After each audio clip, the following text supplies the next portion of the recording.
शुक्लांबरधरं विष्णुं शशिवर्णं चतुर्भुजं प्रसन्नवदनं ध्यायेत् सर्वविघ्नोपशान्तये। अगजाननपद्मार्कं गजाननमहर्निशम् अनेकदन्तं भक्तानां एकदन्तमुपास्महे। वागीशाद्याः सुमनसः सर्वार्थानां उपक्रमे यन्नत्वा कृतकृत्याश्युस्तन्नमामि गजाननम्। शारदा शारदां भोजवदना वदनाम्बुजे सर्वदा सर्वदास्माकं सन्निधिं क्रियात्। गुरुर्ब्रह्मा गुरुर्विष्णुः गुरुर्देवो महेश्वरः गुरुः साक्षात् परं ब्रह्म तस्मै श्री गुरवे नमः। या विद्या सर्वभूतेषु शक्तिरूपेण संस्थिता नमस्तस्यै नमस्तस्यै नमस्तस्यै नमो नमः। అమ్మలగన్నయమ్మ ముగురమ్మల మూలపుటమ్మ చాల పెద్దమ్మ సురారులమ్మ కడుపారడి పుచ్చినయమ్మ తన్నులో నమ్మిన వేల్పుటమ్మల మనమ్ముల నుండెడియమ్మ దుర్గమాయమ్మ కృపాబ్ధి ఇచ్చుత మహత్వ కవిత్వ పటుత్వ సంపదల్.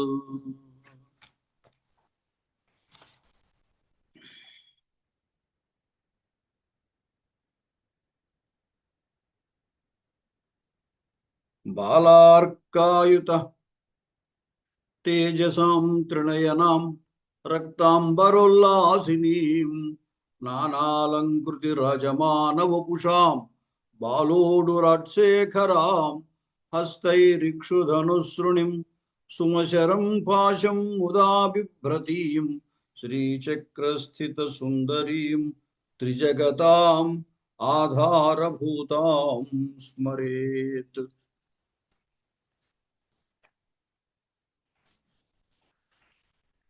దేవీ భాగవతం నామ పురాణం పరమోత్తమం త్రైలోక్య జననీ సాక్షాత్ గీయతే యత్ర శాశ్వతీ.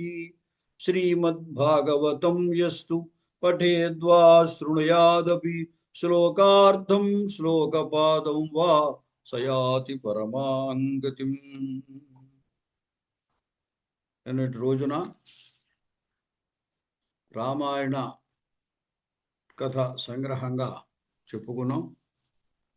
దానిలో శ్రీరామచంద్రుడు సీతాపహరణం తర్వాత సీతాన్వేషణ చేస్తూ కిష్కింధకు వెళ్ళడం, అక్కడ సుగ్రీవునితో మైత్రి చేసుకోవడం, అక్కడ అమ్మవారి యొక్క అనుగ్రహం కోసం దేవి యజ్ఞాన్ని ఆచరించి దేవి యొక్క అనుగ్రహంతో రావణ సంహారం చేశాడు అని చెప్పారు. అప్పుడు జనమేజయుడు మళ్ళీ వ్యాసుల వారిని ఈ విధంగా అడుగుతున్నాడు.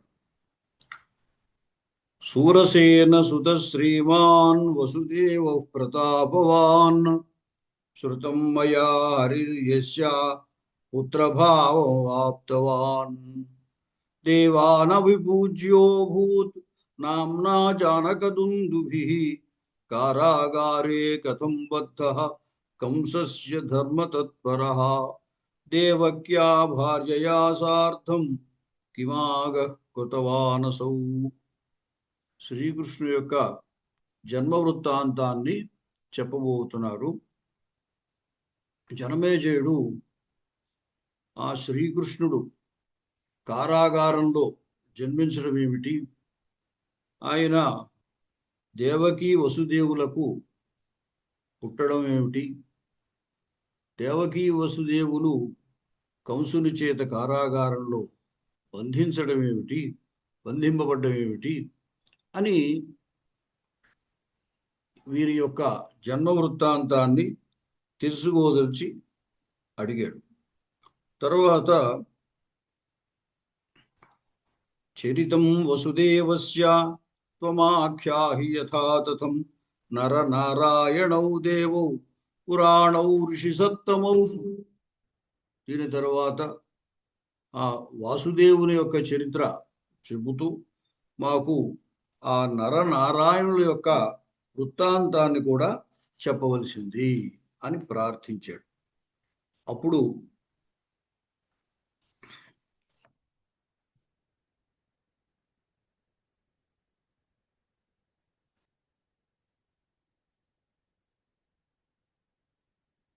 ఇంకా కొన్ని సందేహాలని ఆ జనమేజయుడు అడుగుతున్నాడు.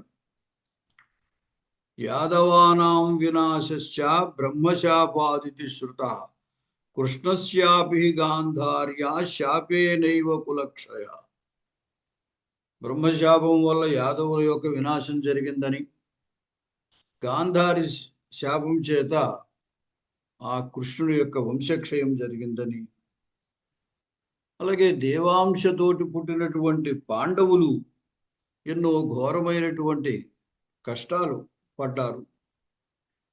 అలాగే ద్రౌపది ఆవిడ యజ్ఞవేది నుండి పుట్టినటువంటి ఆమె, అటువంటి ఆమె లక్ష్మీదేవి అంశతో జన్మించి కూడా శ్రీకృష్ణుని పట్ల గొప్ప భక్తి కలిగినటువంటి ఆమె కౌరవ సభలో దుశ్శాసనుడు దుర్యోధనుడు వారి చేత అవమానింపబడ్డం ఏమిటి? అజ్ఞాతవాసంలో విరాట నగరంలో అక్కడ ఒక దాసీగా జీవించడం ఏమిటి? అలాగే సైంధవుడి చేత చాలా అవమానింపబడి బలాత్కారం చేయబోతే పాండవుల చేత రక్షింపబడింది. రాజసూయ వంటి యాగము చేసినటువంటి పాండవులు ఇన్ని కష్టాలు పడ్డం ఏమిటి? ఎందుకు ఇలా జరిగింది?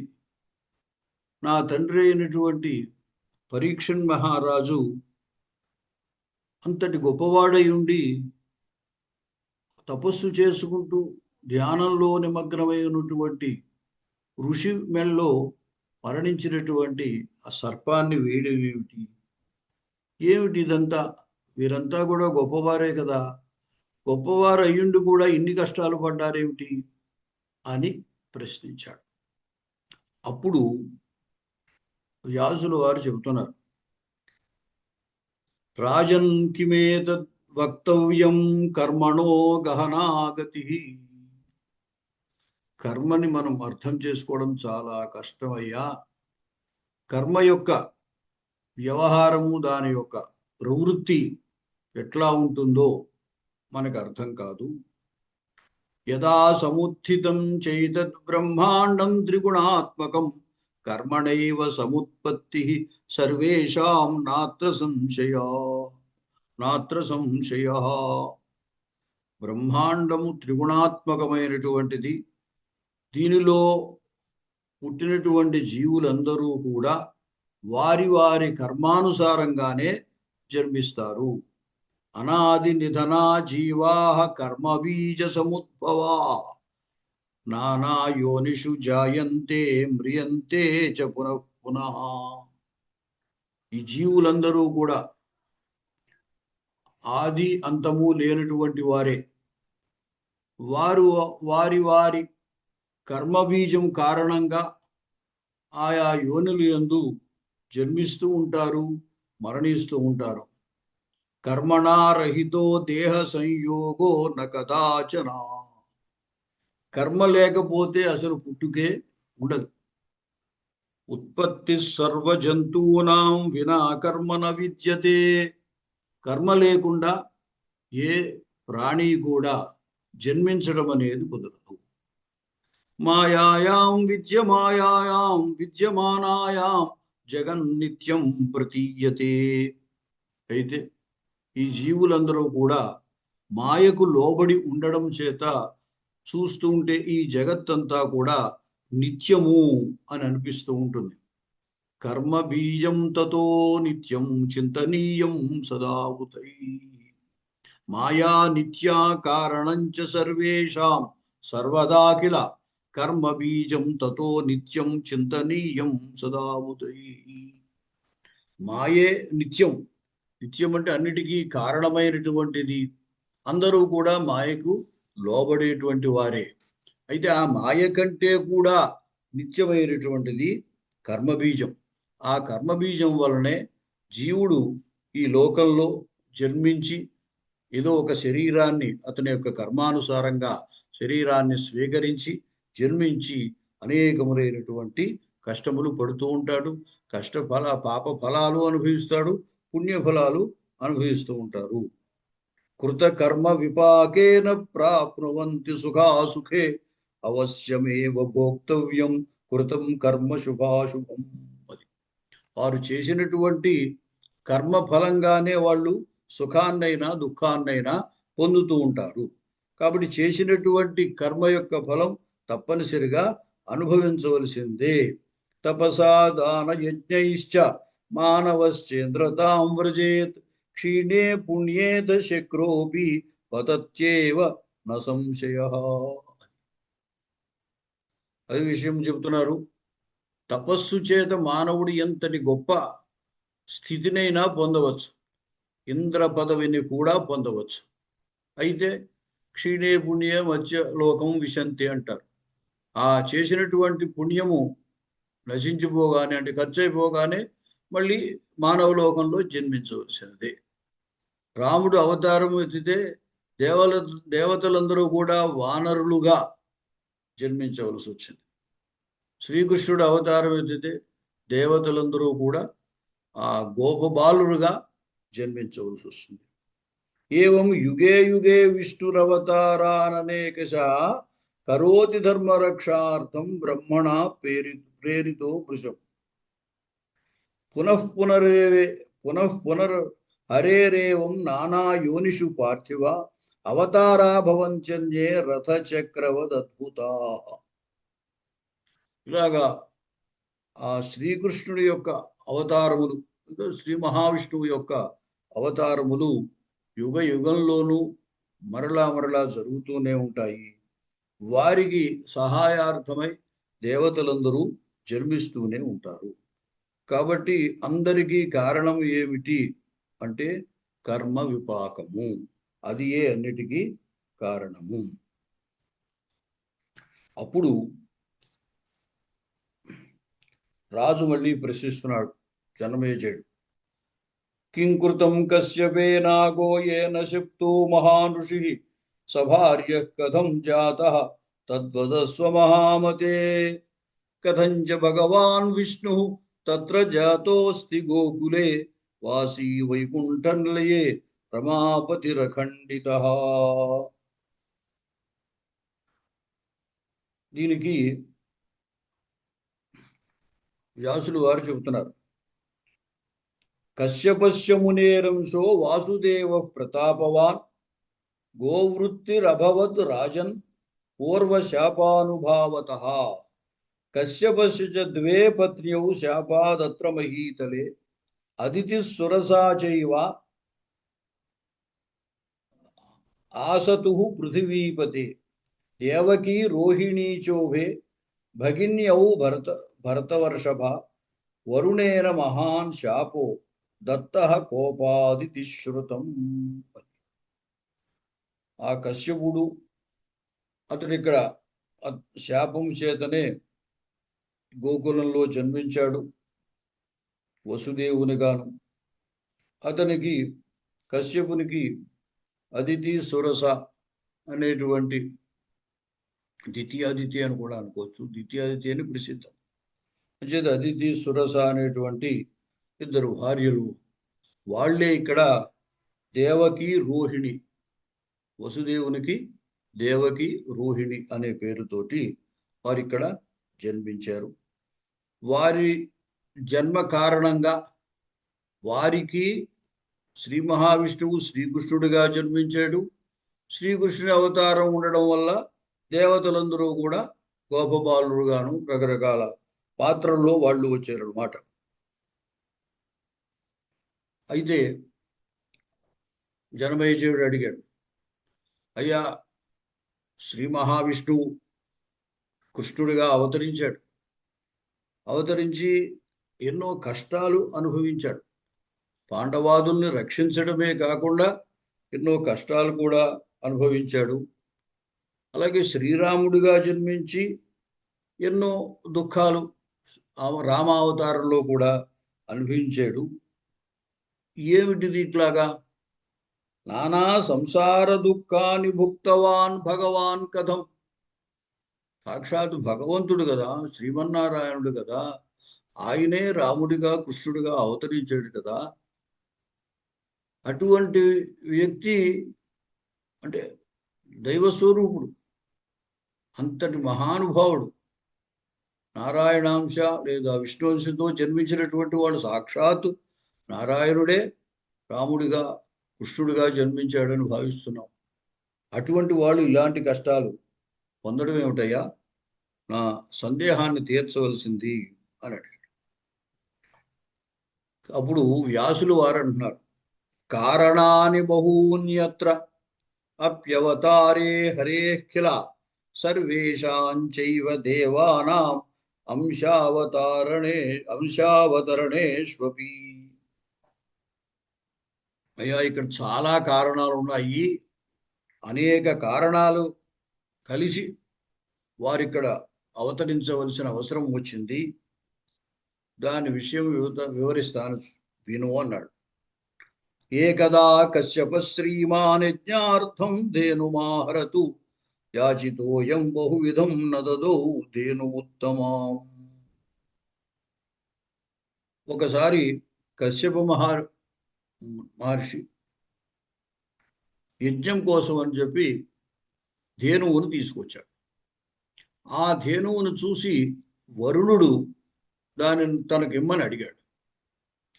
అడిగితే కశ్యప మహర్షి ఇవ్వలేదు. ఇవ్వకపోతే వరుణుడు బ్రహ్మగారి దగ్గరికి వెళ్ళాడు.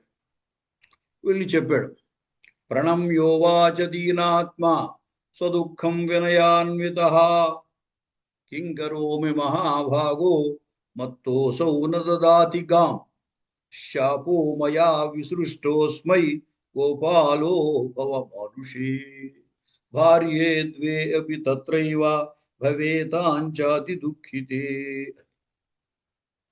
బ్రహ్మగారితో చెప్పాడు. ఆయన చాలా గర్వముతోటి, నేను గోవుని అడిగితే ఇవ్వలేదు, చేత నాకు కోపం వచ్చింది, ఆయన్ని నేను శపించాను, కోప కులంలో మనుష్యుడిగా జన్మించు అని. అలాగే అతని భార్య లేనటువంటి ఇద్దరు కూడా, దితి అదితి ఉభయలు కూడా అక్కడ దేవకి రోహిణిగా జన్మించవలసింది అని నేను శాపం ఇచ్చాను. మృతవత్సాదితస్మాత్ భవిష్యతి ధరాతలే కారాగార నివాసాచ్చ తేనాపి బహు దుఃఖిత. ఆ దితి దేవకీ రూపంలో జన్మించి కారాగారంలో గొప్ప దుఃఖాన్ని అనుభవిస్తుంది అని ఈ విధంగా నేను శాపం ఇచ్చేశానని చెప్పాడు. తచ్చుత్వా వచనం తస్య యాదో నాథస్య పద్మభూ సమాహూయ మునిం తత్రమువాచ ప్రజాపతి. ఇప్పుడు ఆ బ్రహ్మగారు మునిని కశ్యపుణ్ణి పిలిచి, ఏమయ్యా ఇటువంటి పని చేసేమిటి? కస్మాత్ త్వయా మహాభాగ లోకపాలస్య ధేనవః వృథా పునర్న దత్తాశ్చ కిమన్యాయం కరోషి వై. యజ్ఞం కోసం నువ్వు తీసుకొచ్చినటువంటి ఆవు ఆ లోకపాలుడైన వరుణుడిది, అది నువ్వు అతను ఇమ్మంటే ఇవ్వలేదుట. లోభం నరకదం సోనం పాపకరం అసమ్మతం. లోభం అనేటువంటిది నరకాన్ని కలిగజేస్తుందయా, మిక్కిలి పాపకరమైనటువంటిది. ఆ లోభం లేనటువంటి వాళ్ళు చాలా ధన్యులు కదా. ధన్యాస్తే మునయశాంతా జితోయైర్లోభ ఏవచ. లోభాన్ని జయించినటువంటి ఆ మునులు చాలా గొప్పవాళ్ళు కదా. నువ్వు మరి ఇటువంటి పని చేసేవేమిటి అన్నాడు. బ్రహ్మాపితం శశాపాత కశ్యపం ముని సత్తమం మర్యాదా రక్షణార్థం హి పౌత్రం పరమవల్లభం అంశేనత్వం పృథివ్యాం వై ప్రాప్య జన్మ యదోః కులే భార్యాభ్యాం సంయుతస్తత్ర గోపాలత్వం కరిష్యసి. ఆ బ్రహ్మగారు కూడా నువ్వు చేసింది తప్పు అని చెప్పి ఆయన కూడా పాపం ఈ కశ్యపునికి శాపం ఇచ్చారు. అదే విధంగా నువ్వు గోకులంలో జన్మించి ఈ దితి అదితి వీరిద్దరితోటి అక్కడ దేవకి రోహిణి రూపంలో భార్యలుగా పొంది ఉండగలవు అని చెప్పాడు. ఏవం శప్తః కశ్యపోసౌ వరుణేన చ బ్రహ్మణా తథాదిత్యాదితిశప్తా శోక సంతప్తయా భృశం జాతా జాతా వినశ్యేరం తవ పుత్రాస్తు సప్తవై. ఇలా జరిగిన తరువాత దితి అదితిని కూడా శపించిందిట. దిత్యా అదితి శప్తా శోక సంతప్తయా భృశం నీవు జాతా జాతా వినశ్యేరం తవ పుత్రాస్తు సప్తవై. అదితియే దేవకిగా జన్మించింది. నీకు పుట్టినటువంటి వారు 7 పుత్రులు మరణిస్తారు అని కూడా ఆ దితి అదితిని శపించింది. అప్పుడు జనమేజయుడు అడిగాడు, కస్మాద్దిత్యాచ భగినీ శప్తేంద్ర జననీ మునే కారణం వద శాపే చ శోకస్తు ముని సత్తమా. ఆ ఇంద్రజనుడి అయినటువంటి అదితి ఆ దితి చేత ఎందుకు శపింపబడింది, కారణం ఏమిటి అని అడిగాడు. అప్పుడు వ్యాసులు చెప్తున్నారు, రాజన్ దక్షసుతే త్వేతు దితిశ్చాదితిరుత్తమే కశ్యపస్య ప్రియే భార్యే బభూవతు రురుక్రమే. ఆ కథ చెప్తున్నాడు. దక్షుని యొక్క కుమార్తెలు ఈ దితి అదితి అనేటువంటి వారు, వీరిద్దరూ కశ్యపుని వివాహం చేసుకున్నారు. కశ్యపునికి వీరిద్దరూ ఉంటే చాలా ప్రీతి. అదితి యందు ఇంద్రుడు జన్మించాడు. అదిత్యాం మఘవా పుత్రో యదా అభూతి వీర్యవాన్. మొదట అదితి యందు ఇంద్రుడు జన్మించాడు, గొప్ప బలవంతుడైనటువంటి వాడు జన్మించాడు. అది చూసినటువంటి దితికి తనకు కూడా సంతానము కావాలి అనే కోరిక కలిగింది. తదాతు తాదృశం పుత్రం చకమే దితిరోజస. అటువంటి పుత్రుడే నాకు కూడా కావాలి అని కశ్యపుణ్ణి ప్రార్థించింది. అప్పుడు కశ్యపుడు ఆమెకి ఒక వ్రతాన్ని ఉపదేశించి, ఈ వ్రతము చెయ్యి, ఈ వ్రతాంతంలో నీకు కూడా ఇంద్రుడితో సమానమైనటువంటి పుత్రుడు జన్మిస్తాడు అని చెప్పాడు. వ్రతాంతే భవితా తుభ్యం శతక్రతు సమస్సుత. ఆ విధంగా ఆయన చెప్పడంతో ఆమె కూడా వ్రతం చేసింది. ఆ ప్రకారంగా ఏవం జాత సుసంపూర్ణో యదా గర్భోతి వీర్యవాన్. అప్పుడు ఆ వ్రతాంతంలో ఆమె గర్భవతి అయింది. చక్కనైనటువంటి వీర్యవంతుడైనటువంటి కుమారుణ్ణి జన్మించడానికి తగినటువంటి గర్భధారణ ఆమె చేసింది. అప్పుడు అదితి ఇంద్రుడితో అన్నది, నాయన ఇంద్ర, నా సవతి అయినటువంటి దితికి కూడా గొప్ప బలవంతుడైన నీతో సమానమైనటువంటి పుత్రుడు జన్మించేటువంటి పరిస్థితి వచ్చింది. అతను కనుక జన్మించినట్టయితే నీకు ఇబ్బందే, నాకు ఇబ్బందే. అందుచేత నువ్వు ఏదో విధంగా ఉపాయంతో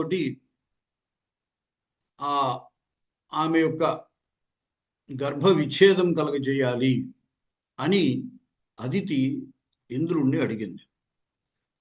ఉపాయం కురు నాశాయ శత్రోరజ్జ విచించ ఉత్పత్తిరేవ హంతవ్యాదిత్యా గర్భస్య శోభనా. అతడు అసలు పుట్టకుండానే దితికి ఆ పుత్రుడు కలగకుండానే నువ్వు ఉపాయం ఏదో ఆలోచించాలి అని చెప్పింది. అప్పుడు ఇంద్రుడు అన్నాడు, మాతస్త్వం వ్రతయుక్తాసి క్షీణ దేహాతి దుర్బల సేవార్థమిహ సంప్రాప్త కిం కర్తవ్యం వదస్వమే. ఆ తల్లి చెప్పినటువంటి మాట ప్రకారంగా ఈ ఇంద్రుడు దితి దగ్గరకు వెళ్ళాడు.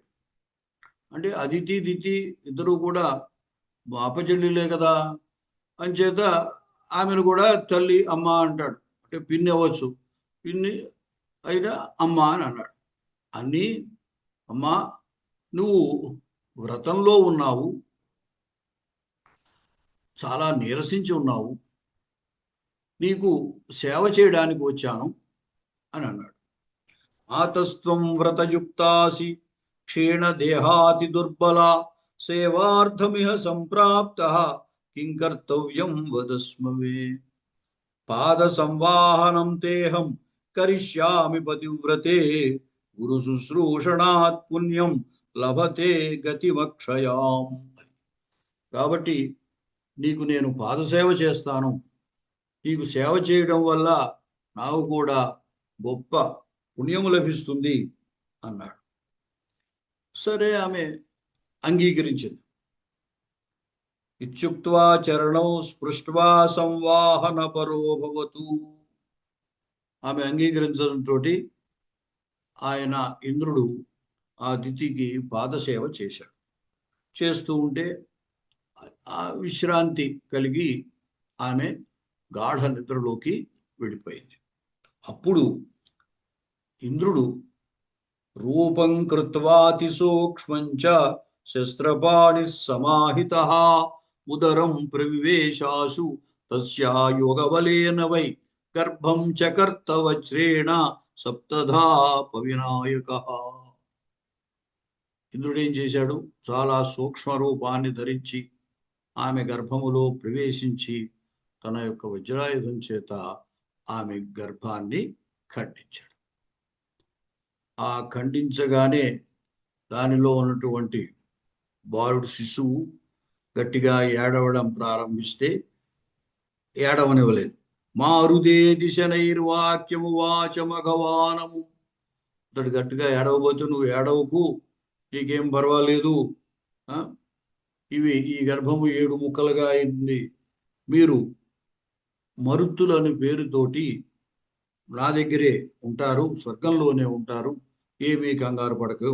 తదా చ 51 మరుతశ్చ అభవన్ నృపా.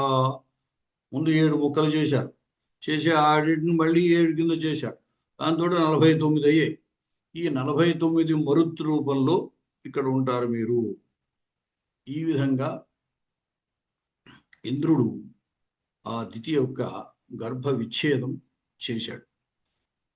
లేకపోతే ఈ ఇంద్రుడితో సమానమైనటువంటి కుమారుణ్ణి ఆమె ప్రసవించి ఉండేదన్నమాట.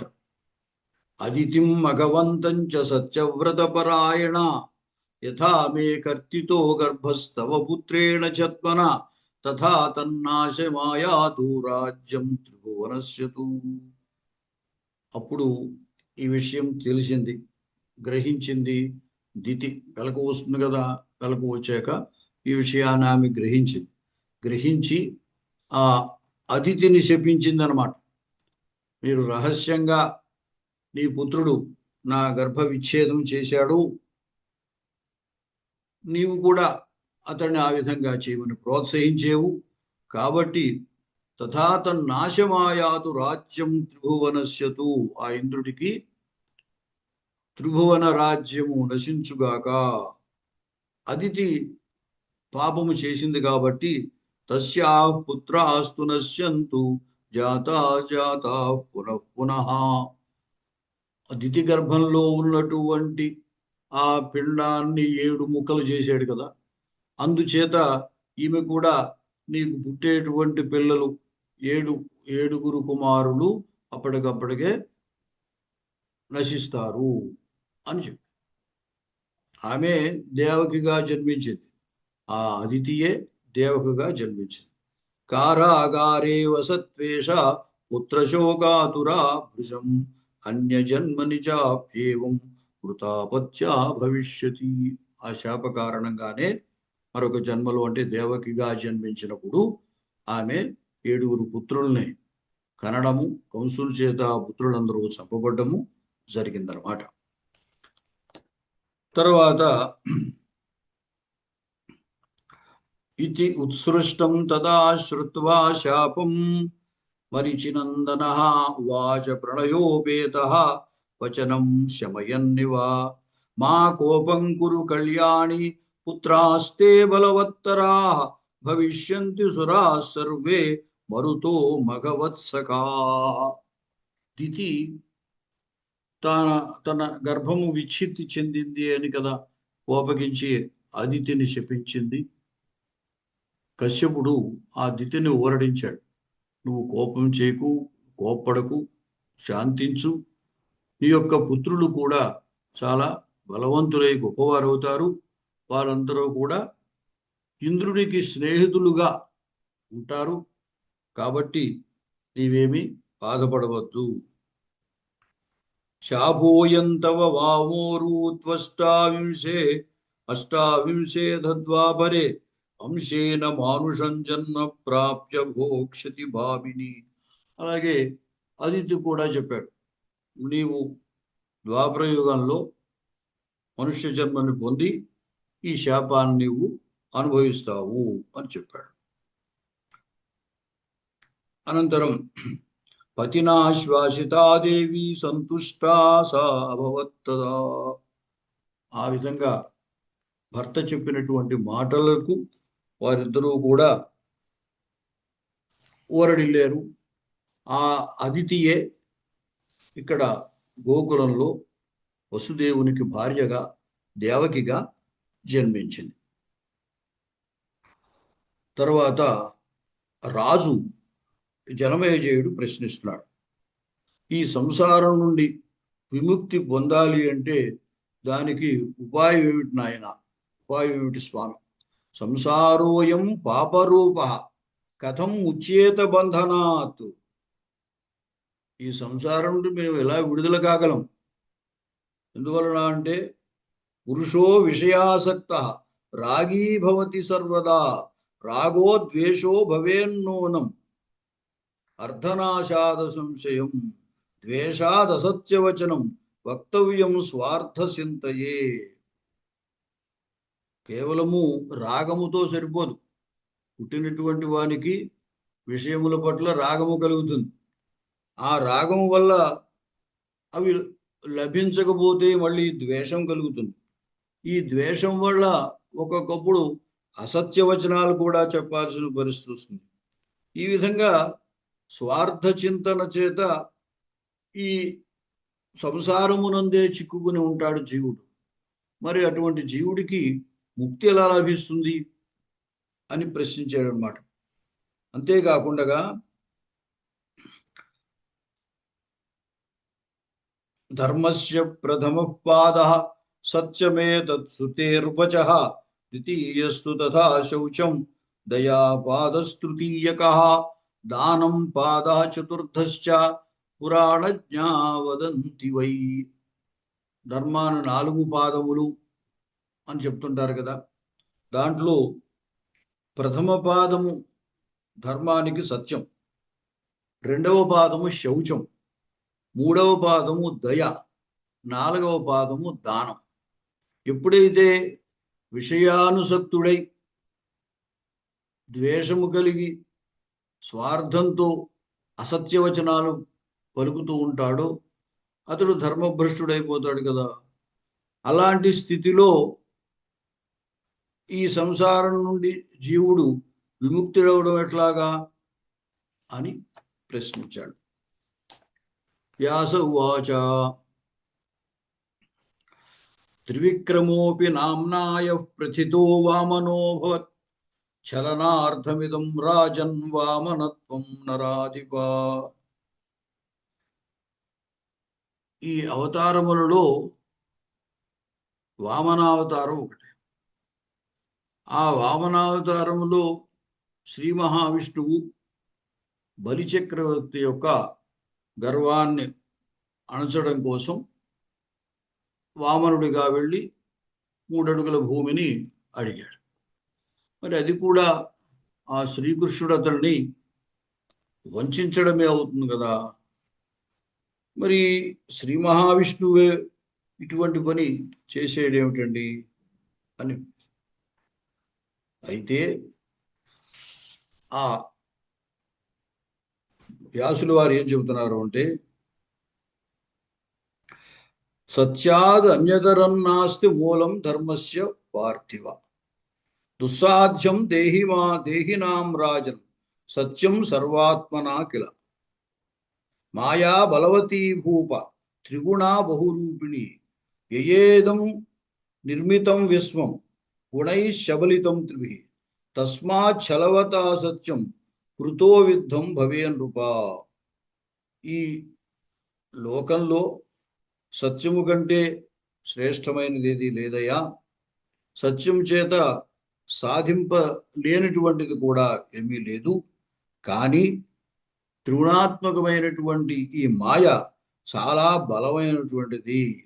అందువల్ల ఏమవుతుంది అంటే, ఆ ఎంతటి వాడైనా సరే సత్యమే అయినప్పటికీ కూడా సత్యాన్ని దాటి మాయ వల్ల మోసం చేయడం అనేటువంటిది జరుగుతూ ఉంటుంది.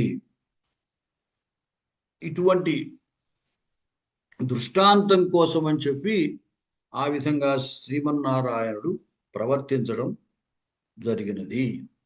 మన ఇంద్రియాలు అనేటువంటివి చాలా మాయకు లోబడిపోయి ఉండేటువంటివి.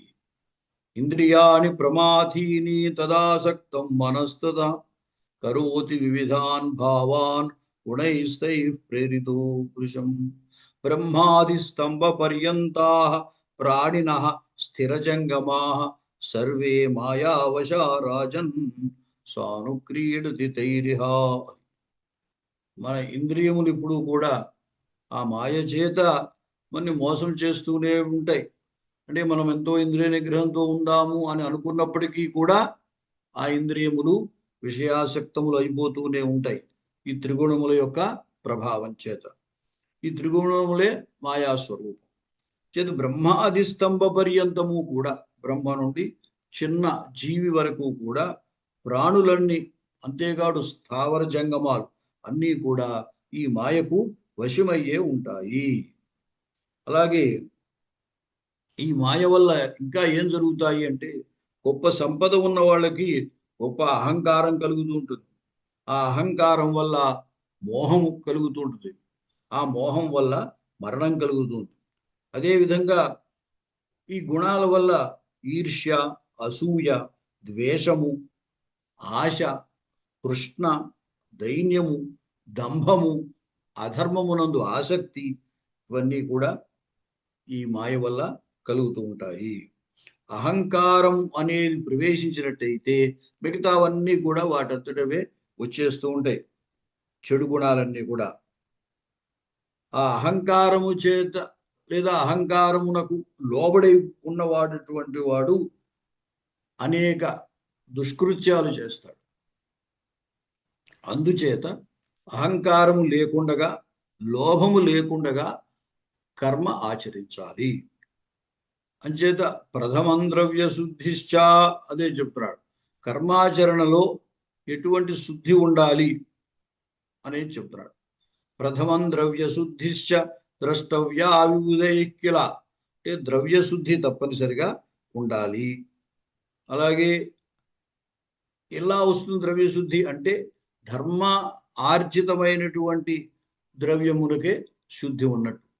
అధర్మముగా మనం కనుక సంపాదించినట్టయితే ఆ ద్రవ్యము శుద్ధి లేనటువంటిది.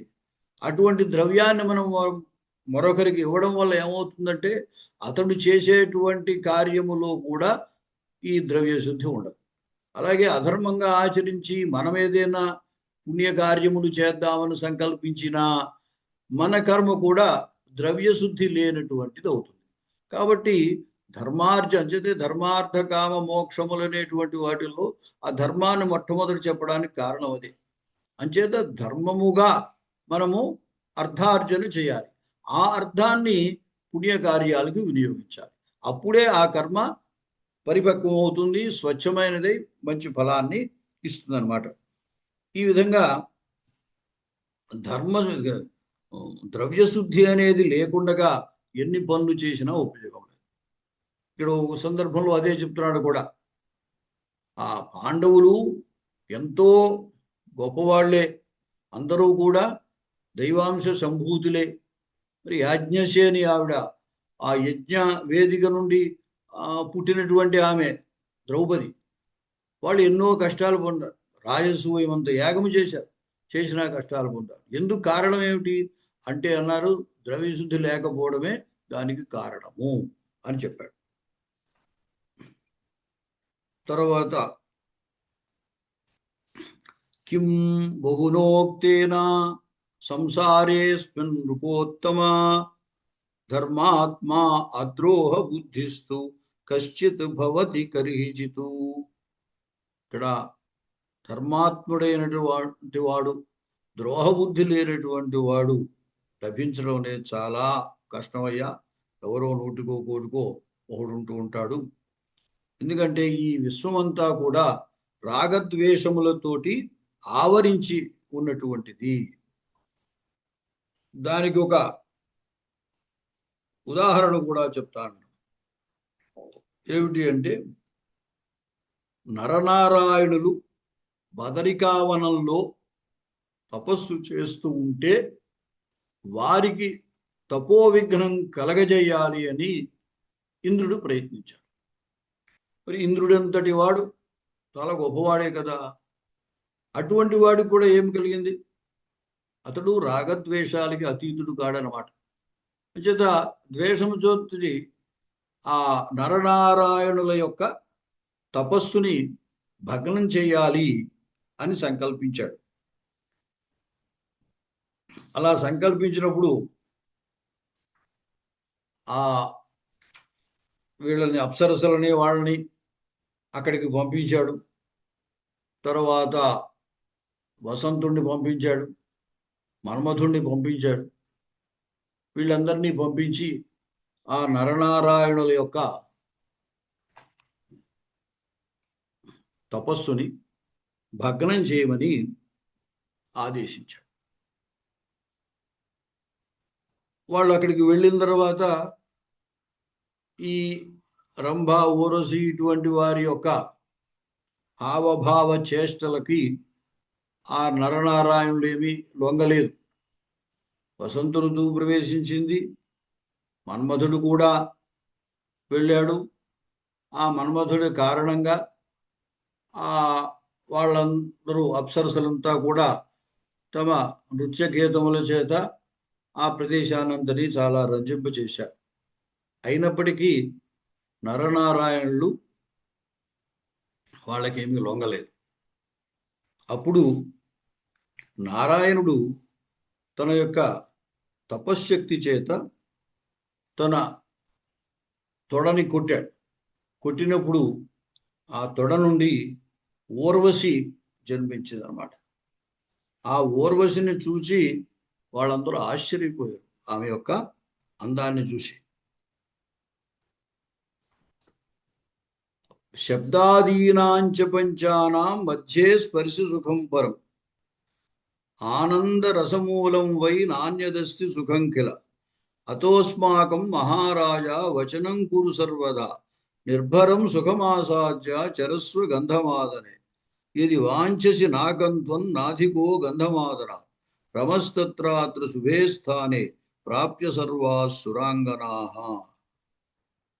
నారాయణుడు వాళ్ళకి ఆ అప్సరసలకి చెప్పారు, వీరంతా చాలా అందంగా ఉన్నారు, చాలా బాగుంది, అయినప్పటికీ కూడా మేము జితేంద్రియులము, మాకు మీ పట్ల ఎటువంటి కోరిక లేదు అని చెప్పారు. అప్పుడు అప్సరసలు ఇంకేమీ చేయలేక వెనుదిరిగి వెళ్ళిపోయారు. ఆ సందర్భంలోనే నారాయణుడు సంసారం యొక్క తత్వాన్ని గురించి వివరించారు. చాకర్ణ్య వచస్తాసాం ధర్మపుత్ర ప్రతాపవాన్ విమర్శమకరో చిత్తే కిం కర్తవ్యం మయాధునా ఆస్యోహం ముని బృందేషు భవిష్యాం యజ్ఞ సంగమాత్ అహంకారాయుధం ప్రాప్తం దుఃఖం నాత్ర విచారణ మూలం ధర్మ వినాశస్య పథమం యదహంకృతి మూలం సంసార వృక్షస్య యతః ప్రోక్తో మహాత్మభిః. ఈ సంసార వృక్షానికంతకీ కూడా మూలం ఏమిటి అంటే అహంకారము. ఈ అహంకారం వల్ల ఎదుటి వాళ్ళు కూడా మనం హాస్యాస్పదం అయిపోతాము అని భావించినటువంటి వాడై వాళ్ళందరూ కూడా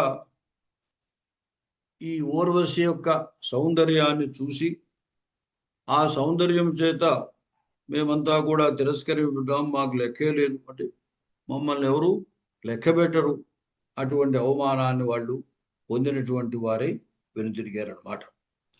తదనంతరం నారాయణుడు నరుడు నారాయణుడిని అడిగాడు, నారాయణ మహాభాగా కోపం యచ్చ మహామతి శాంతం భావం సమాశ్రిత్య నాశయాహం కృతిం పరా పురా అహంకార దోషేణ తపోనష్టం కిలావయో సంగ్రామశ్చ అభోత్తాభ్యాం భావాభ్యాం అసురేణ. నరుడు నారాయణుడితో అంటున్నాడు, నారాయణుడికి ఒకసారి ఈ ఇంద్రాదుల పట్ల కోపం వచ్చింది.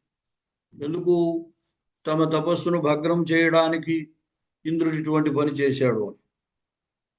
అందువల్ల చాలా కోపంతో ఉన్నాడనమాట.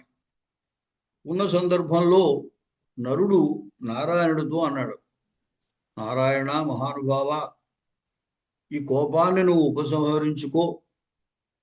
ఇదివరకు ఒకసారి మనం ఉభయరము కూడా ఈ కోపానికి లోబడి మన తపస్సును భగ్నపరుచుకున్నాం. అందుచేత నీవు ఈ కోపాన్ని విడిచిపెట్టవలసింది అని అడిగాడు. సంగ్రామశ్చ అభవత్తాభ్యాం భావాభ్యామసురేణ.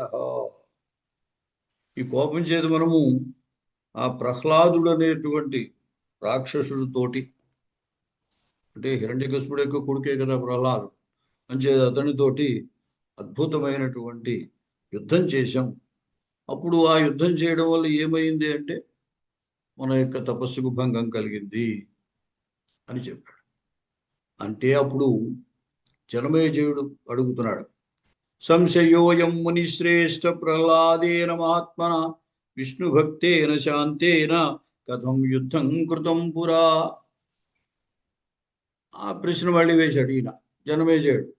అయ్యా, మీరు ఏదో నరనారాయణులు ప్రహ్లాదుడితో యుద్ధం చేశారు, వాళ్ళ తపస్సుకు భంగమైంది అని చెబుతున్నారు. అసలు ఆ ప్రహ్లాదుడితోటి ఈయనకి యుద్ధం జరగడం ఏమిటి? ప్రహ్లాదుడు విష్ణు భక్తుడు కదా, ఎంతో భక్తితో ఆయన ప్రార్థిస్తే నరసింహ రూపంలో వచ్చి ఆ హిరణ్యకశిపుణ్ణి చంపి ప్రహ్లాదుని రక్షించాడు కదా.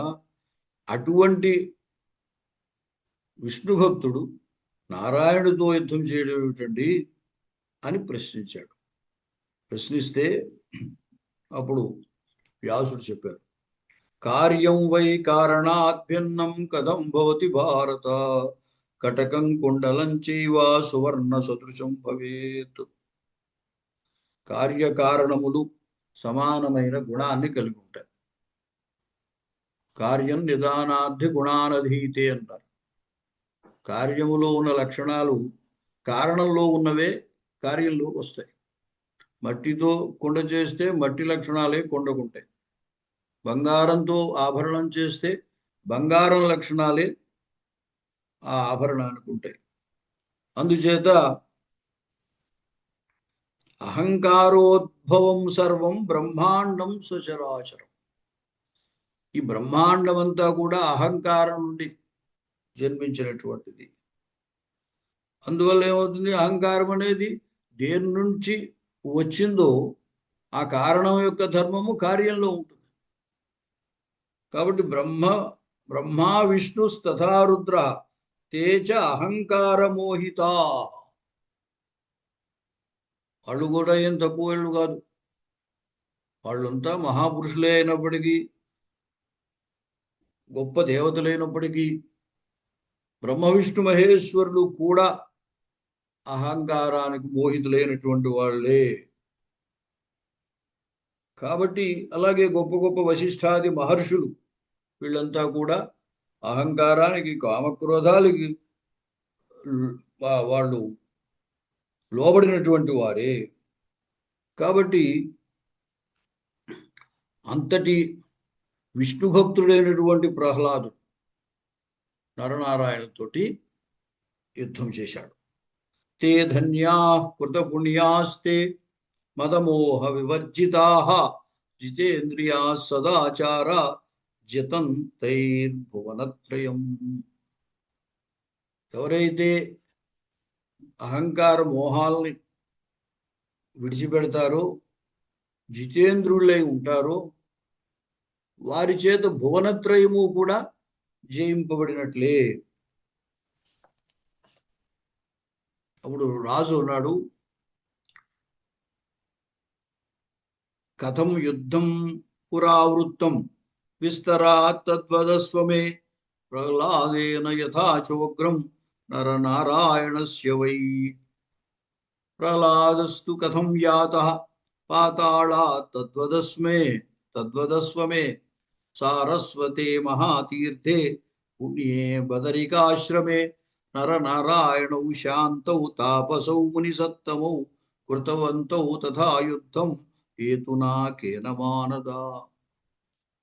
అహంకారం వల్లే ఇదంతా జరిగింది అని వ్యాసులు వారు చెప్పినప్పటికీ కూడా ఇంకా ఆయనకి ఆసక్తి పోలేదు జనమేజయుడికి. అంచేత మళ్ళీ అడిగాడు, అయ్యా ఆ ప్రహ్లాదుడికి నరనారాయణుడికి యుద్ధం జరిగింది అంటున్నారు కదా, అది కాస్త విస్తరంగా నాకు వివరించి చెప్పవలసింది అన్నాడు. తరంతరం ఇది పృష్టస్తదా విప్రో రాజ్ఞేన పారీక్షితేన వై ఉవాచ విస్తరాత్ సర్వం వ్యాస సత్యవతీ సుతః. వ్యాసుడు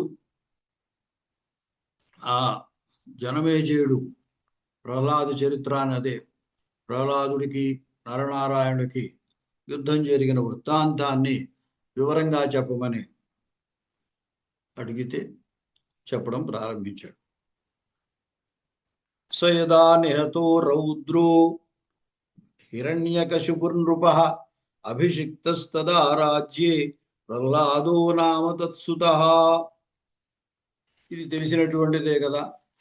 ఎప్పుడైతే నరసింహావతారంలో శ్రీ మహావిష్ణువు ఉద్భవించి ఆ హిరణ్యకశిపుణ్ణి సంహరించాడో, తదనంతరం ప్రహ్లాదుణ్ణి రాజ్యంలో అభిషిక్తుణ్ణి చేశాడు. ప్రహ్లాదుడు చక్కగా రాజ్య పరిపాలన చేశాడు.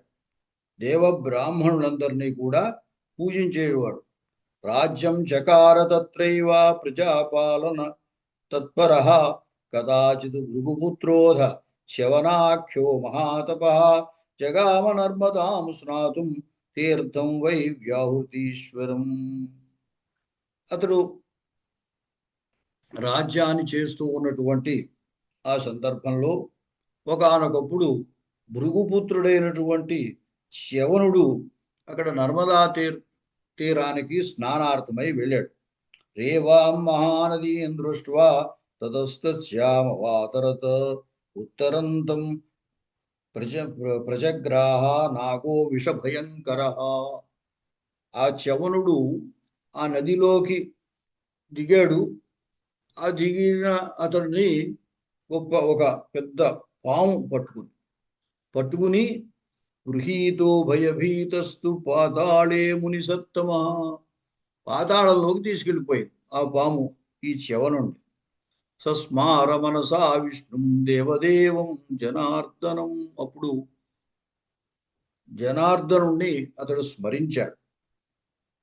సంస్మృతే పుండరీకాక్షే నిర్విషో అభూన్ మహోరగ.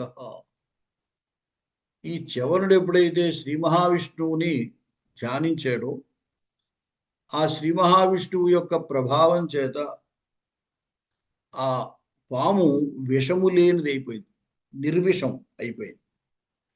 ప్రాపచ్యవనో దుఃఖం నియమానో రసాతలం. కాబట్టి ఆ పాము చుట్టుకున్న ఆ చవనుని తీసుకెళ్ళిపోయినా అతడికి ఇబ్బంది ఏమీ కలగలేదు. వెళ్ళిన తర్వాత అక్కడ మాంసపేత ముని క్రుద్ధస్తాపసోయం మహానితి చచార నాగపిన్ కన్యాభి పూజితో ముని సత్తమ. అక్కడికి వెళ్ళిన తర్వాత ఆ పాముకి భయం వేసింది. నేను ఈ ముని లాక్కొచ్చాను చెవ నుండి, ఇతడు విష్ణు భక్తి చేత నాలో ఉన్న విషయాన్నంతని పోగొట్టేశాడు, ఇప్పుడు తిరిగి నన్ను ఏమైనా శపిస్తాడేమో అని భయపడ్డాడు. తదనంతరం అక్కడ ముని పాతాళ లోకంలో ఉన్నటువంటి వాళ్ళై అక్కడ ఉన్నటువంటి నాగకన్యలతోటి, నాగకన్యలందరి చేత పూజింపబడినటువంటి వాడై ఉన్నాడు. వివేశాప్యత నాగానాం దానవానాం మహత్పురం కదాచిత్ భృగుపుత్రంతం విచరంతం పురోత్తమే తదర్శ దైత్యరాజోసు ప్రహ్లాదో ధర్మవత్సల. అలా తిరుగుతూ ఆ పాతాళ లోకంలో తిరుగుతూ ఉన్నటువంటి ఈ చెవనుండి ఒకసారి ఆ రాజు అయినటువంటి దైత్యరాజు అయినటువంటి ప్రహ్లాదుడు చూశాడు. దృష్ట్వాతం పూజయామాస మునిం దైత్యపతిస్తదా. అతన్ని చూసి నువ్వు ఇక్కడికి రావడానికి కారణం ఏమిటయ్యా అని అడిగాడు. అయితే చెప్పాడు చెవనుడు, నేను స్నానార్థం నర్మదలో దిగాను, ఆ దిగితే ఈ సర్పం నన్ను ఈ పాతాళంలోకి తీసుకొచ్చింది, నేను శ్రీ మహావిష్ణువుని స్మరించాను, ఆ కారణంగా ఈ సర్పము విషశూన్యమైపోయింది అని చెప్పాడు. విషశూన్యమైపోయి నన్ను విదిలిపెట్టేసింది అని చెప్పాడు. అది విని నిశమ్యవచశ్లక్షం హిరణ్యకశిపోసుతం ప్రప్రచ్ఛవరయా ప్రీత్యా తీర్థాని వివిధాని చ. ప్రహ్లాదుడు చెప్పాడు. ప్రహ్లాదుడిని ఆయన అడిగారు, విష్ణు ప్రహ్లాదుడు చెవనుడిని అడిగాడు, ఏమిటి తీర్థాలు అవి భూలోకంలో ఏమున్నాయి, ఏమిటి విశేషాలని అడిగితే, పృథివ్యాం అది కాని తీర్థాని పుణ్యాని మునిసత్తమ పాతాళే తథాకాశే తాని నో వద విస్తరాత్ అని ప్రహ్లాదుడు చెవనుడిని అడిగాడు అన్నమాట. అప్పుడు చెవనుడు సమాధానం చెప్తాడు. మనోవాక్కాయ శుద్ధానాం రాజన్ తీర్థం పదే పదే తథా మరణచిత్నానాం గంగాపి కేకటాధికా.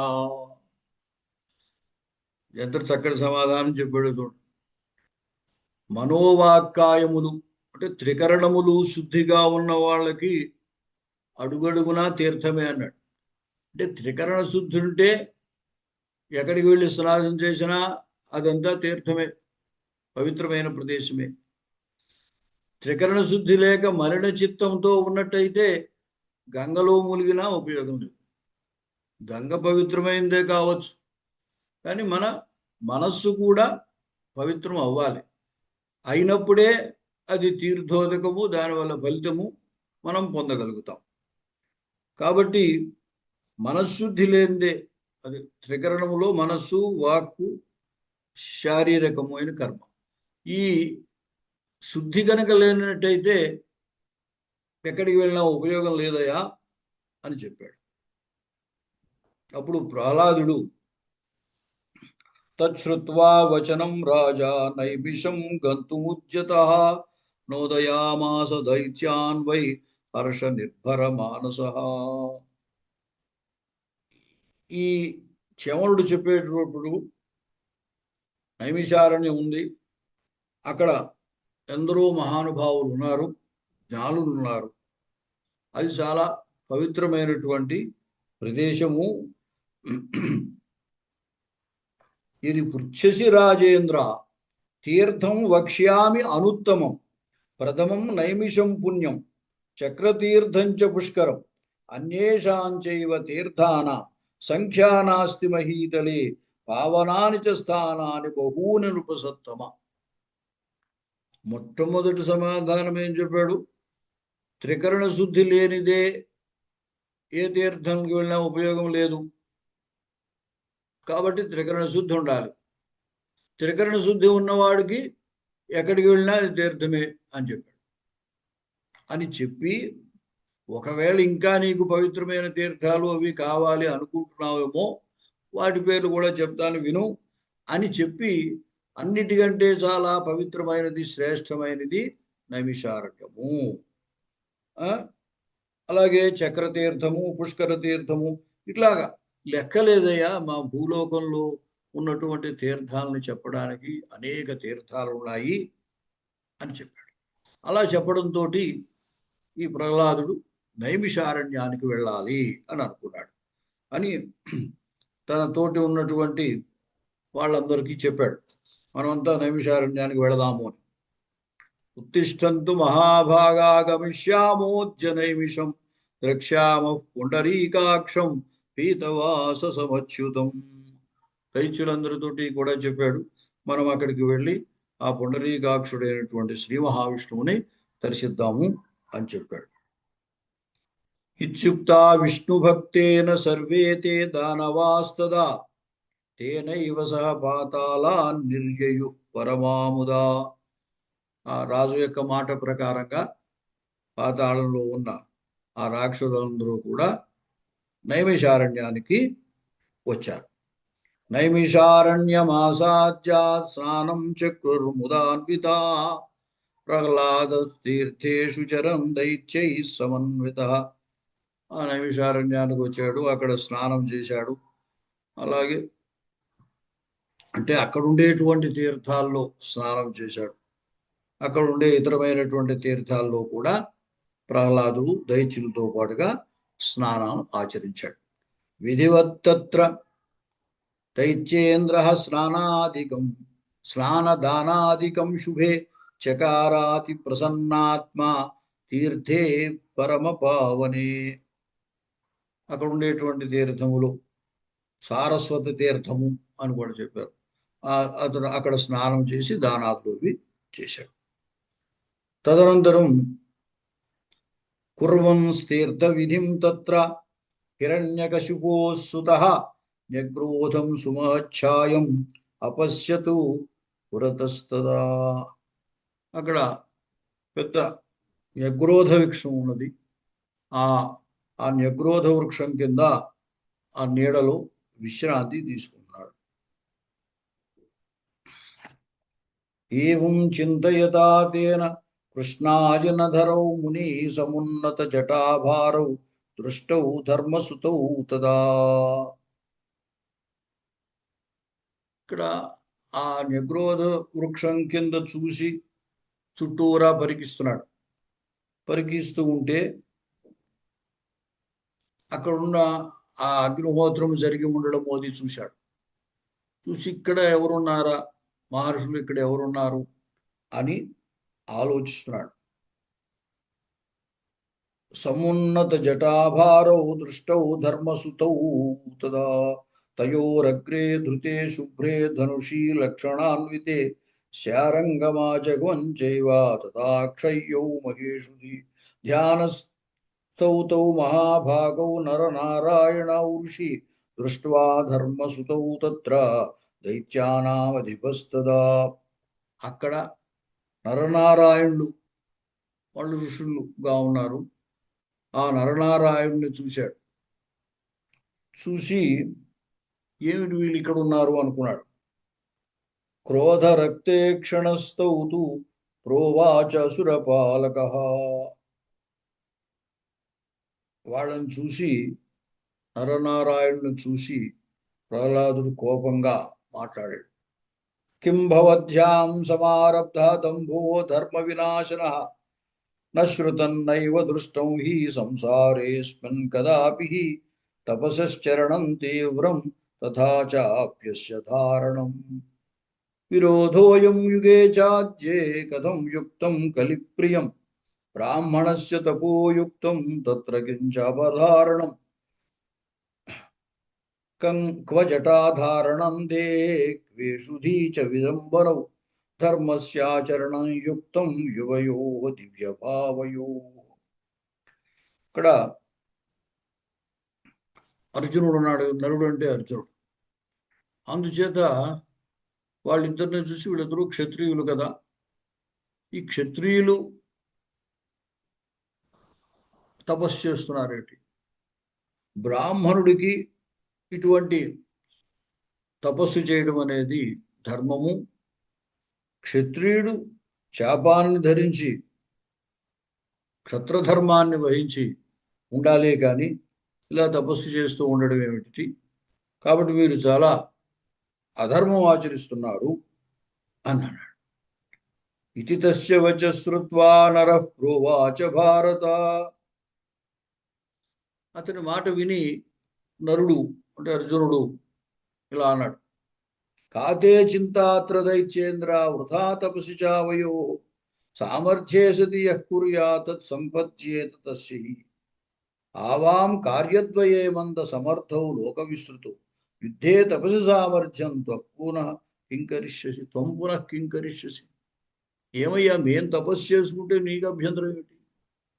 అయినా మేము రెండు కార్యములు చేయడానికి కూడా సమర్థులం. మేము తపస్సు చేయగలం, యుద్ధం చేయగలం. నీకు ఇబ్బంది ఏమిటి? నువ్వు వచ్చిన మార్గంలో నువ్వు వెళ్ళు, నీ పని నువ్వు చూసుకో అంటాం కదా. గచ్చ మార్గే యథాకామం కస్మాదత్ర వికథసే. నువ్వు అనవసరంగా మాతో ప్రగల్భాలు పడుగుతో గొడవ పెట్టుకుంటావు ఎందుకు? నువ్వు వచ్చిన మార్గంలో నువ్వు వెళ్ళు అన్నాడు. అన్నాసరికి ప్రహ్లాదుడు తాపసౌ మందబుద్ధిస్త మృషావాంగర్వమోహితౌ మయి తిష్టతి దైత్యేంద్రే ధర్మసేతు ప్రవర్తకే. అతడు మరి రాజు కదా, ప్రస్తుతం ఇప్పుడు రాక్షసులందరికీ రాజు. అటువంటి రాజు అయి ఉండడం చేత అతడికి ఆ రాజ్య గర్వం, అలాగే ధనగర్వం, సంపద మదం ఇవన్నీ ఉంటాయి. ఆ గర్వంతో ఏమిటి వీళ్ళేమిటో తపస్సు చేసుకునేవాడు నా మీద ఇట్లా మాట్లాడుతున్నారు. నా యుక్తమేతత్ తీర్థేస్మిన్ అధర్మాచరణం పునః. నేను రాజునై ఉండగా ఈ తీర్థములో మీరు తపస్సు చేయడం వీర్లేదు. మీరు తపస్సు చేయడం అధర్మం, కాబట్టి తపస్సు చేయడానికి వీర్లేదు. కాశక్తిస్తవ యుద్ధేస్తి దర్శయాజ్యత బోధన. నీకు శక్తి ఉన్నావు కదా, తపస్సు చేయగలం, యుద్ధం చేయగలం అన్నావు కదా, నీకేం శక్తి ఉందో చూపించు యుద్ధంలో అని అన్నాడు. తదాకర్ణ్యవచస్తస్య నరస్తం ప్రత్యువాచ యుధ్యస్వాజ్య మయా సార్థం ఇది తే మతిరీదృశి. అప్పుడు నరుడు అర్జునుడు అన్నాడు, నీకంత సరదాగా ఉంటే సరేనయ్యా, అలాగే యుద్ధం చేద్దాం. తన్నిశమ్య వచస్తస్య దైత్యేంద్ర కుపితస్తదా ప్రహ్లాదో బలవానత్ర ప్రతిజ్ఞాం ఆరురోహస ఏన కేనాప్యుపాయేన చేష్యామి తావుభావపి నరనారాయణౌ దాంతౌ ఋషీ తపసమన్వితౌ. అది అప్పుడు ప్రహ్లాదుడు ప్రతిజ్ఞ చేశాడు, నేను ఏదో ఒక ఉపాయం చేత ఈ నరనారాయణులు ఇద్దరినీ కూడా జయిస్తాను, వీళ్ళతో యుద్ధం చేసి జయిస్తాను అని ప్రతిజ్ఞ చేశాడు. ఇత్యుక్త్వా వచనం దైత్యః ప్రతిగృహ్య శరాసనం ఆకృష్య తరసా చాపం జ్యాశబ్దం చచకార. అలా అని ప్రహ్లాదుడు తన ధనుస్సు తీసుకుని ఒకసారి ఆ వింటి నారిని ఇలా ధ్వని చేశాడు. వింటి నారిని మీటాడు. తాందైత్య రాజస్తపనీయ పుంఖైః చిచ్ఛేద బాణైస్తరసా సమేత్య సమీక్ష చిన్నాంశ్చ నరస్వసృష్టాన్ అన్యాన్ మోచాసురుషాన్వితో వై. ఆ విధంగా అతడు ఎప్పుడైతే వింటినారిని రెడీ అన్నట్టుగా ధ్వని చేశాడో అర్జునుడు బాణాలు వేశాడు. ఆ అర్జునుడు వేసిన బాణాలని ప్రహ్లాదుడు ఖండించాడు. అలాగే ప్రహ్లాదుడు బాణాలని అర్జునుడు ఖండించాడు. ఈ విధంగా వాళ్ళిద్దరికి యుద్ధం జరిగిందనమాట. దినే దినే తథా రాత్రౌ కృత్వా కృత్వా పునః పునః చక్రతు పరమం యుద్ధం తౌ తదా దైత్య తాపసౌ. ప్రహ్లాదుడు, ఆ నరుడు అర్జునుడు తాపసుడు కదా, ప్రస్తుతం ఆ తపస్సు చేస్తూ ఉన్నాడు కదా, వాళ్ళిద్దరికీ ఇలా రాత్రింబవుళ్ళు అలా యుద్ధము జరుగుతూనే ఉందన్నమాట. ఇలా జరుగుతూ ఉండగా తరసేనైక బాణేన సచాన్యత్ సచాన్యధనురాదదే. అప్పుడు యుద్ధం జరుగుతూ ఉన్నటువంటి సందర్భంలో నారాయణుడు ప్రవేశించాడు. నారాయణస్తు చిచ్ఛేద ప్రహ్లాదస్య శరాసనం. నారాయణుడు ఆ ప్రహ్లాదుడు యొక్క శాపాన్ని ఖండించేశాడు. తరసైకేన బాణేన సచాన్యధనురా. వెంటనే అతడు ప్రహ్లాదుడు ఇంకో ధనుస్సు స్వీకరించాడు. నారాయణస్తు తరసా ముక్త్వాన్యంచ శిలీముఖం తదైవ మధ్యతశ్చాపం చిచ్ఛేద లఘుహస్తక. వెంటనే మళ్ళీ నారాయణుడు కూడా ఆ ధనుస్సుని ఖండించాడు. ఈ విధంగా దైత్యుడు ఏదో ధనుస్సు తీసుకుంటూ ఉండడం, ఆ ధనుస్సులు నారాయణుడు ఖండించేస్తూ ఉండడం. ఇలాగ వారి ఉభయులకి నారాయణుడికి ఆ ప్రహ్లాదుడికి జరిగేటువంటి ఆ యుద్ధాన్ని పైనుండి దేవతలందరూ కూడా ఆశ్చర్యంతో చూస్తూ ఉన్నారు. అప్పుడిగా సతుశక్తిం సమాదాయ ప్రహ్లాద పరవీర చిక్షేపతరసా క్రుద్ధో బలాన్ నారాయణో వరసి. ప్రహ్లాదుడు ఒక శక్తి అనేటువంటి ఆయుధాన్ని తీసుకుని విష్ణువు మీద, నారాయణుడి మీదకి విసిరాడు. తాం ఆపతంతీం సంవీక్ష్య బాణేనైకేన లీలయా సప్తధా కృతవానాసు సప్తభిస్తం జఘాన. దాన్ని కూడా బాణాలతోటి 7 ముక్కలైపోయేటట్టుగా ఆ శక్తిని ఛేదించేశాడు. ఇంకా ఆ యుద్ధంలో ప్రహ్లాదుడు తట్టుకోలేకపోతే తదా జగామ తరసా పీతవాసాశ్చతుర్భుజ ప్రహ్లాదస్యాశ్రమం తత్ర జగాద చ గదాధరః.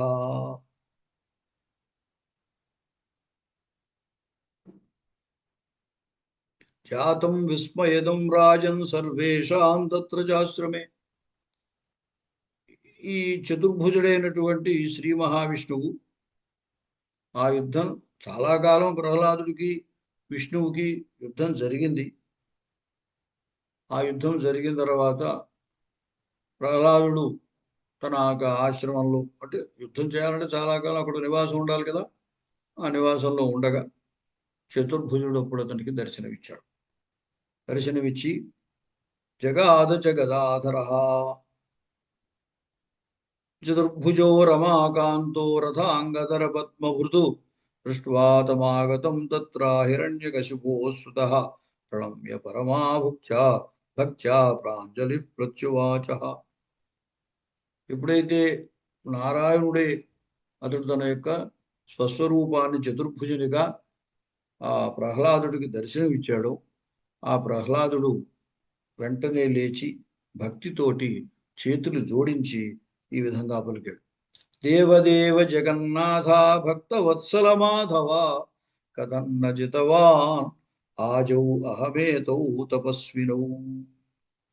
అడిగాడు, ఈ నరనారాయణులు ఇద్దరు తపస్సు చేసుకునేటువంటి తాపసులు, యుద్ధంలో వాళ్ళని జయించలేకపోవడం ఏమిటి అన్నాడు. సంగ్రామస్తు మయా దేవ కృత పూర్ణం శతం సమాయంగా. 100 సంవత్సరాలు వాళ్ళతో యుద్ధం చేశాను, వాళ్ళు నా చేసి జయింపబడలేదు, ఏమిటి కారణం అన్నాడు. అప్పుడు శ్రీ మహావిష్ణువు అన్నాడు, సిద్ధా విమౌ మదంశౌ చ విస్మయ కోత్రమారిష తాపసౌ నజితాత్మానౌ నరనారాయణౌ జితౌ. వాళ్ళు ఆ యొక్క అంశతో పుట్టినటువంటి వాళ్ళు నరనారాయణ, వాళ్ళు కేవలం తాపస్సులు అనుకోకు. పైగా జితాత్మానవు, జితేంద్రియులు వాళ్ళు, వాళ్ళను నువ్వు జయించలేవు. ఆ కారణం చేతనే నువ్వు ఎంత గొప్ప పరాక్రమం కలిగిన వాడివైనా యుద్ధంలో వాళ్ళని జయించలేకపోయావు. వాడు నా అంశలో పుట్టారు, అందుకే దీంట్లో ఆశ్చర్యమే ఉంది అని చెప్పి. గచ్చత్వం వితలం రాజన్ కురు భక్తిం మమాచలం నాభ్యాం కురు విరోధంతం తపసాభ్యాం మామతి. కాబట్టి నువ్వు అనవసరంగా వారితోటి విరోధం చేయకు, హాయిగా నువ్వు పాతాళంలోకి వెళ్ళి నీ పన్ను చూసుకో, నా పట్ల ఎప్పుడూ కూడా అచలమైనటువంటి భక్తి కలిగి ఉండు అని చెప్పాడు. ఇత్యాజ్ఞప్తో దైత్యరాజో నిర్యయౌ అసురైః సహ నరనారాయణౌ భూయః తపోయుక్తౌ బభూవతు. ఈ విధంగా ఆజ్ఞాపించిన తర్వాత దైత్యరాజు అయినటువంటి ప్రహ్లాదుడు తన నివాసానికి వెళ్ళిపోయాడు. నరనారాయణులు మళ్ళీ తపస్సులో నిమగ్నమయ్యారు. ఈ విధంగా వ్యాసుల వారు జనమేజయుడు అడిగినటువంటి ప్రశ్నకి నరనారాయణుడికి ప్రహ్లాదుడికి ఎందుకు యుద్ధం జరిగింది అనే విషయాన్ని చెప్పడం జరిగింది అనమాట. అంటే అహంకారము అనేటువంటిది ఎంతటి పనైనా చేయిస్తుంది. అహంకారం వల్ల ఎన్నో అకృత్యాలు కూడా మనం చేస్తాము అని చెప్తూ ఇంతటితోటి ఇవాల్టి ఈ దేవీ భాగవతం యొక్క అధ్యయనాన్ని ముగిస్తున్నాను. మళ్ళీ తర్వాత రోజు రేపు కలుసుకుందాం. స్వస్తి ప్రజాభ్యః పరిపాలయంతాం న్యాయేన మార్గేణ మహీం మహీషాః గోబ్రాహ్మణేభ్యః శుభమస్తు నిత్యం. లోకాః సమస్తాః సుఖినో భవంతు. కాలే వర్షతు పర్జన్యః పృథివీ సస్యశాలినీ. దేశోऽयं క్షోభరహితో బ్రాహ్మణాः సంతు నిర్భయాः. కాయేన వాచా మనసేంద్రియైర్వా బుద్ధ్యాత్మనా వా ప్రకృతే స్వభావాత్ కరోమి యజ్జత్ సకలం పరస్మై నారాయణాయేతి సమర్పయామి. సద్బ్రహ్మార్పణమస్తు. సమస్త సన్మంగళాని భవంతు. స్వస్తి.